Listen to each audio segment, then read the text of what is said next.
Hello, Internet, and welcome to my live reaction for Fairy Tail 100 Years Quest, Chapter 34.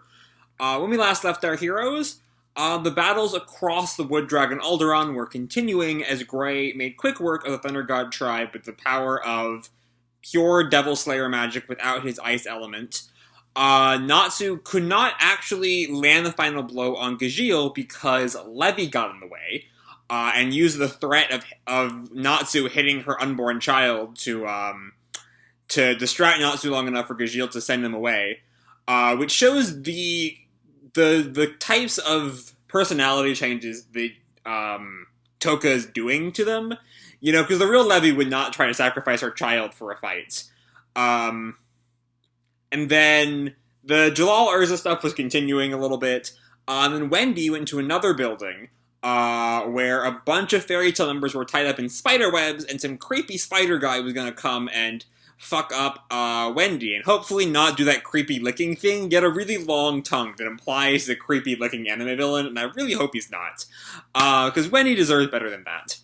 Anyway, let's jump right on into Chapter 34, New Assassins. Our cover picture is of Gildarts, who is apparently in some kind of Arctic area, wishing he was at a beach with a bunch of hot girls. Be careful not to drink too much alcohol. As he wakes up from his dream, where is he? Oh, he like drunkenly ended up here. Anyway, so updated September of the year X019. Oh, this is a scan later page, a really weird scan later page. All right, I get it. Like a map of all the different people who are working on it, which is actually really neat.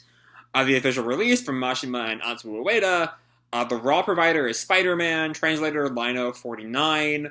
The cleaner is Zaki-san from the YouTube videos. That's neat. And the redrawer. Anyway, on to the chapter itself.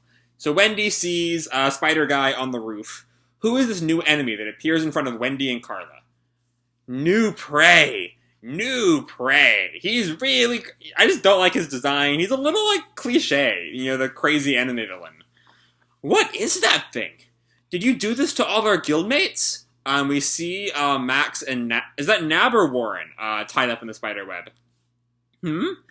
This one smells like dragon. Smells! There's actually a bit here on page 4. He kind of reminds me of Stitch, almost. But he releases his webs when he yells out smells, and Wendy, like, barely dodges it. This is spider thread? Yeah, no shit! He's on the roof like a spider, everyone's tied up in a spider web, what do you expect? Come on, Wendy. Anyway, Spider Guy keeps throwing spider webs at, Wendy. Kia! And, like, one of them hits Wendy, and another one hits Carla. Round and round, and they're getting tied up. Oh no, he's about to creepy lick them, I know it. I know it's coming. It's no good. I can't move. The thread is sticking to my body. Round and round. Oh, he's using his hands here to, like, control the spider webs. Alright, that's cool. Sky Dragon's wing attack! And Wendy used their Sky Dragon attack to clear the spider webs, but it reforms right around her. No way! Round and round. And now she's fully tied up. She can't move. And Spider Guy comes down from the ceiling. Me, Sticky Dragon Nebal. Me, Diabolos Wizard. Oh, okay. Though that means his Dragon Slayer theme is stickiness? Okay, I mean, I know we've had some weirder dragon elements from Diabolos, like Kira or Kyria, can't remember which. Anyway, Kyria, the Blade Dragon Slayer, Malmar, the Shield one, but that's a whole other level from Sticky. Maybe he's spider themed and he's just kind of weird about it. Anyway, me, Sticky Dragon Nebal. Me, Diabolos Wizard. A 5th generation Dragon Slayer? A Dragon Eater? Me came to eat Aldoron. That why me break 5 orbs. Me break these ones who came for orbs too. But wouldn't that mean he's kind of allied or has the same goal as Toka if they're both trying to destroy the orbs? I mean, I guess he's just kind of that crazy, but he's not really worried about that. But they all get wrapped up somehow. Somehow wrapped up. But you different. You smell like dragon. Eat Me eat you. There's the tongue. I swear to God, if the tongue comes within a centimeter of Wendy, I will fly to Japan and punch Mashima in the face, alright? Because Wendy deserves better. Wendy, do something about this. I can't move. Then we cut to the left-hand city. And it's our old friends, Kiria, Skullion, and Mad Mole. Nothing beats a meal while looking at that dragon. He is unaware we will be eating him next. Such a cute sleeping face. I forgot Skullion was the corpse dragon. I thought it was the ash dragon or something. Anyway, either way, Kiria, Skullion, and Mad Mole are looking at, Aldoron's, sleeping face. Wait a second. We're on his left hand right now, right? Does that mean we can just eat that ground? Let's give it a try. Stop, and Skullion stops them. It is said the wood dragon god Aldoron can read minds. We don't know what could happen if we move carelessly before his power is sealed. That's why we need to destroy the 5 orbs to seal his power. I'm definitely sensing an alliance between them and Toka. Now that Skullion is here, Skullion is definitely the type who can and will ally himself with Toka. Unlike Nebal, it's just kind of nutso. Skullion's much more calm and rational and strategic than the rest of Diabolos.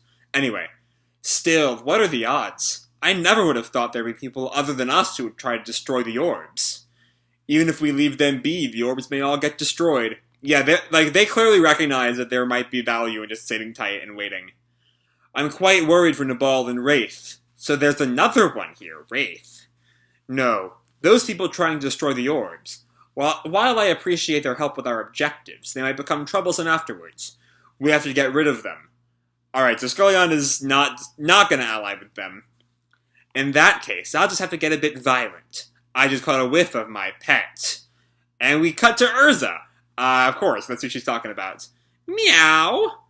And Jalal, she's in this cat outfit, and Jalal is blushing. So she's clearly realized that, Toka has removed his inhibitions toward her, and is using that to her advantage, so good on her. Look at me, I'm a cat, Jalal. Meow! I understand how your hypnosis works quite well. You seem like you're getting high and all. But I know, you aren't immune to girls. I'm curious what she means by getting high and all. That's not quite the vibe he's giving off. Maybe there's a translation thing going on there, but he doesn't come across, stoned or anything.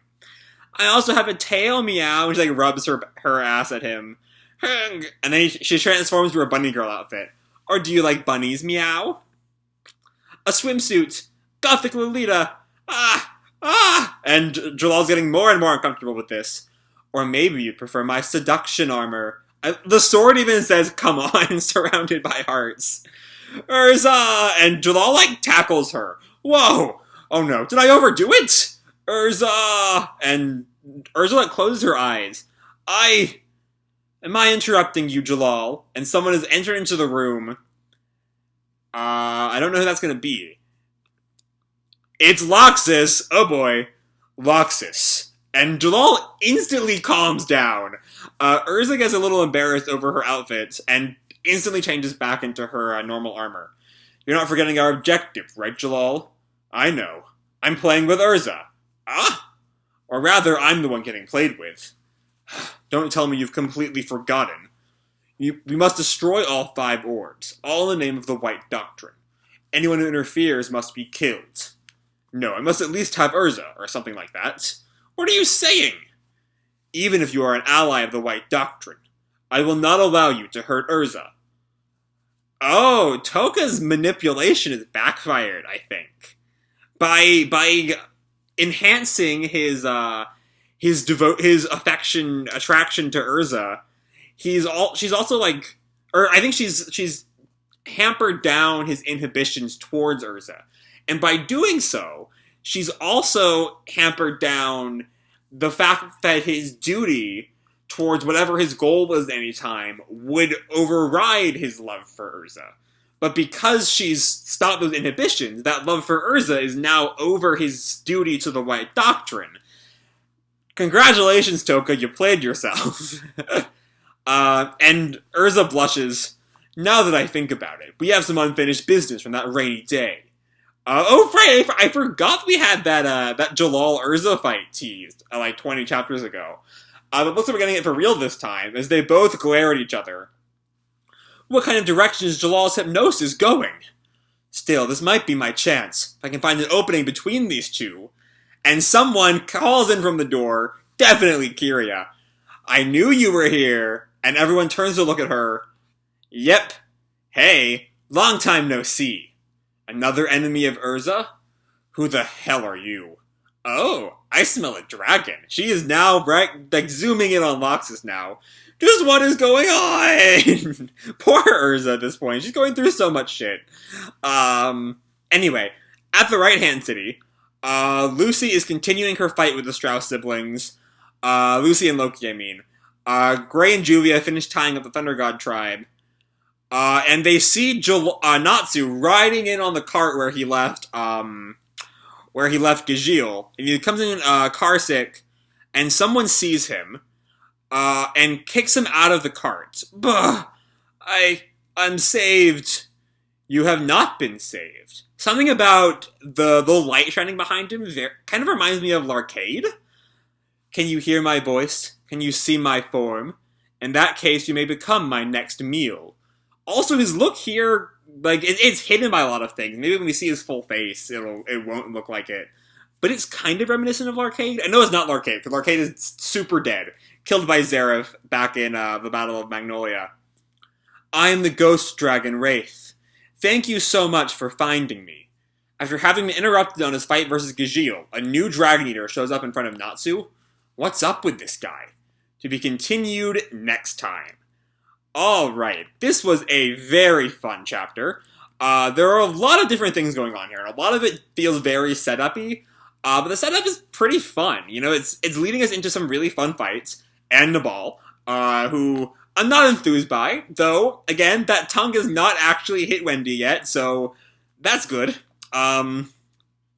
We don't need any creepy, seductive licking going on for our resident 12-year-old. Or I think she's like 14 now, but either way, that makes no difference.